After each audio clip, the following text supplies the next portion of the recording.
Estimados telespectadores do Only Bible, é muito importante onde colocamos as metas e a direção de nossas vidas. Muitas pessoas se focam só no sucesso e a glória neste mundo, e por isso ignoram inclusive a ética e a moral básicas se é para seu próprio benefício. O mundo converteu-se num prevalecido de pecado, sem saber qual é o todo do homem, seguindo os desejos carnais de maneira desenfreada. Qual é realmente o todo do homem e como se deverá viver como filhos do Deus Criador? Examinaremos através do Only Bible hoje. Eclesiastes 12, 13 a 14. O fim de todo o discurso ouvido é este: teme a Deus e guarda seus mandamentos, porque isto é o todo do homem. Porque Deus trará toda a obra a juízo, juntamente com toda coisa encoberta, seja boa ou seja má.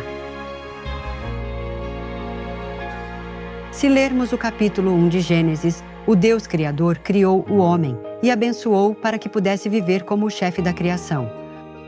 Obrou para que frutificasse, se multiplicasse, sujeitasse a terra e governasse todas as coisas, comunicando-se com Deus, quem é Espírito.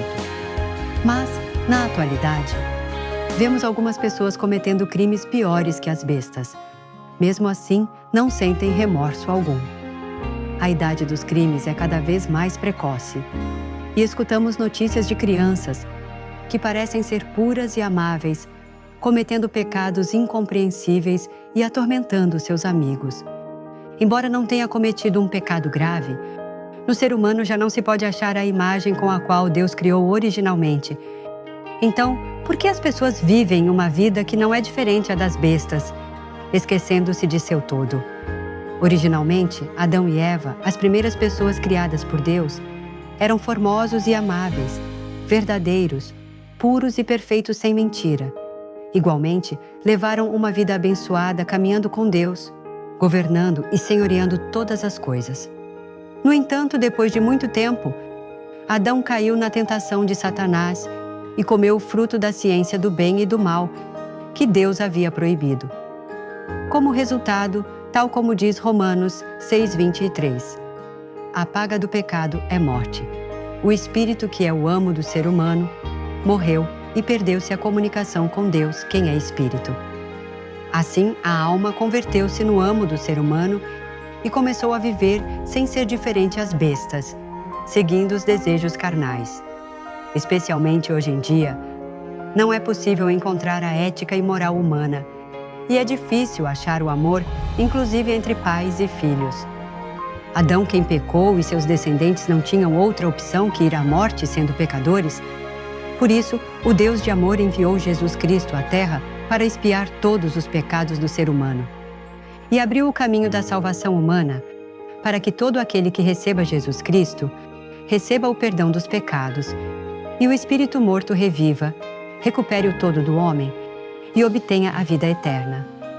Então, qual é o todo do homem? Eclesiastes 12, 13 cita: teme a Deus e guarda seus mandamentos, porque isto é o todo do homem.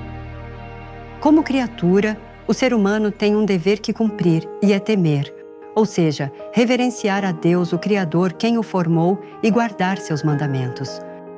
Em Eclesiastes 12, 14, que segue, diz: porque Deus trará toda a obra a juízo, juntamente com toda coisa encoberta, seja boa ou seja má. E Eclesiastes 1, 2 a 3 diz que todo o trabalho que o homem se afana debaixo do sol é vaidade de vaidades. Portanto, sabendo que Deus julga todas as coisas, seja boa ou má, não devemos deixar que nossos corações sejam arrebatados pelas coisas vãs deste mundo, seguindo os desejos carnais.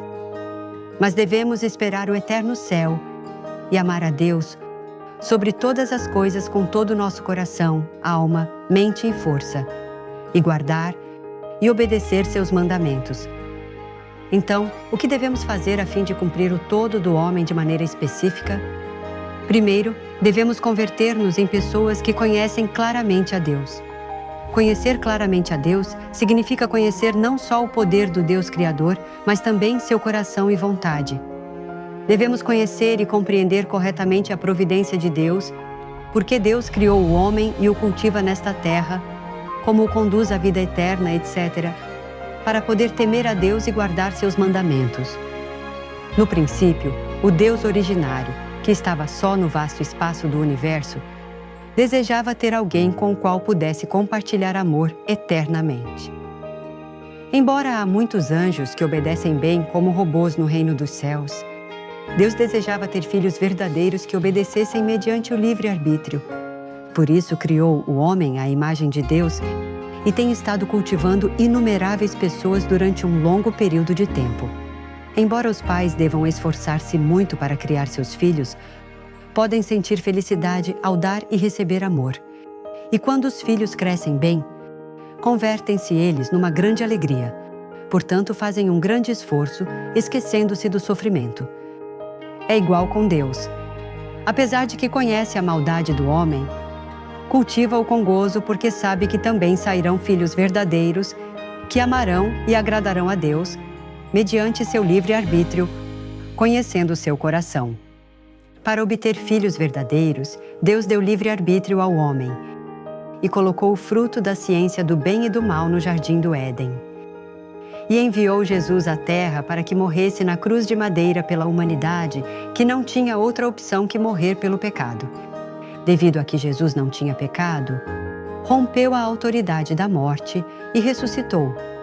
Assim, todo aquele que aceite Jesus Cristo, quem ressuscitou, recebe o perdão dos pecados e obtém a autoridade para ser filho ou filha de Deus.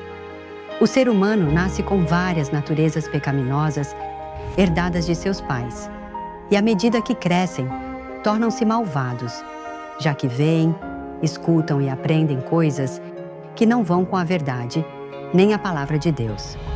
No entanto, se aceitamos Jesus Cristo e recebemos o Espírito Santo como presente, podemos converter-nos em verdadeiros filhos de Deus Santo através da palavra e da oração. Porque conhecem o céu e o inferno, também sobre o Deus Criador, e o diabo e inimigo, e ao dar-se conta de que a paga do pecado é morte, e quão desagradável é a injustiça, oram fervorosamente e assim descartam toda forma de maldade. Desta maneira, devemos temer a Deus e guardar seus mandamentos, e buscar o todo do homem que lhe agrada a Deus, e nunca voltar à posição que não é diferente à das bestas. Em segundo lugar, para cumprir o todo do homem, devemos arar a terra do coração. Para que um agricultor colha muitos frutos, deve roturar a terra devastada, semear sementes, adubar e arrancar as más ervas, etc., e fazer muito esforço. Do mesmo modo, deve haver um trabalho que ara a terra do coração do homem para converter-se numa boa terra que pode obedecer completamente à palavra de Deus e cumprir o todo do homem. Se conheceu o Deus Criador e a providência do cultivo humano, requer-se um trabalho para transformar o coração da falsidade num coração da verdade. Ao fazê-lo, poderá entender à medida que escuta e lê a palavra de Deus e dar frutos do Espírito Santo. Provérbios 8,13 menciona: o temor do Senhor é aborrecer o mal, assim que, se realmente teme a Deus, deve aborrecer o mal, despojar-se do pecado e arar diligentemente a terra de seu coração para convertê-la numa boa terra. Igualmente, 1 Pedro 1,16 assinala: sede santos porque eu sou santo. E 1 Tessalonicenses 5:22, abstende-vos de toda espécie de mal. Por isso, devemos arar o campo de nossos corações e viver só conforme a palavra de Deus, para assim dar frutos do Espírito Santo, amor espiritual e as bem-aventuranças, e cumprir o todo do homem. Por último, para cumprir o todo do homem, devemos cumprir bem a tarefa designada, assim como também ser fiéis em nossas vidas. Ou seja, devemos levar uma vida dando o melhor de nós em nosso respectivo lugar. Por exemplo, os pais devem cumprir bem seu papel como pais, e os filhos devem cumprir com seus deveres como filhos. O dever dos estudantes é estudar bem, e os soldados devem cumprir com seu dever de defesa nacional. O mesmo ocorre ao fazer a obra de Deus. Na igreja, Devemos cumprir bem nossas tarefas designadas como servidores, coro, mestres de escola dominical e entre outros, para poder dizer que cumprimos com o nosso todo. Devemos amar as almas com o coração do Senhor e servir fielmente com o desejo de glorificar a Deus. É básico para os crentes esforçar-se por reunir-se na igreja, adorar em espírito e em verdade, e louvar com todo o seu coração, estar gozosos sempre, dar graças em tudo e orar sem cessar. Não descuida você seus deveres físicos pelo fato de cumprir com seus deveres espirituais? Ou descuida seus deveres espirituais no Senhor por seus deveres físicos? Devemos cumprir sabiamente todas as obras que nos foi encomendado em cada área. Querida família do Only Bible, somos pessoas criadas à imagem do Deus Santo. Portanto, se recuperamos a imagem de Deus perdida pelo pecado, podemos desfrutar da potestade de ser filhos de Deus e também recuperar a autoridade dada a Adão no princípio. Então, podemos receber e desfrutar de uma bênção abundante, tanto no céu eterno, como também nesta terra, assim como a bênção de ser cabeça e receber a resposta a tudo o que pedimos. Por isso devemos compreender o coração de Deus de amor que criou e cultiva o homem. E devemos lavrar diligentemente o campo de nossos corações e cumprir o todo do ser humano para que sejamos vidas que sempre glorifiquem a Deus. Orarei por vocês. Bom Pai Deus, neste tempo compartilhei como devemos fazer para recuperar o todo do homem. Faz com que não nos detenhamos só com aceitar o Senhor como nosso Salvador, mas que agora compreendamos profundamente o coração de Deus, descartemos o pecado e obedeçamos de maneira completa em nossas vidas mediante a fé espiritual, e assim levar a vida de filhos verdadeiros que Deus espera de nós. Acompanha esses irmãos com uma bênção abundante e faz com que entendamos o verdadeiro significado de por que fomos criados e por que Deus cultiva a humanidade nesta terra. Permite-nos ser transformados em formosos filhos que Deus realmente espera e anseia. Graças e oro em nome de nosso Senhor Jesus Cristo. Amém.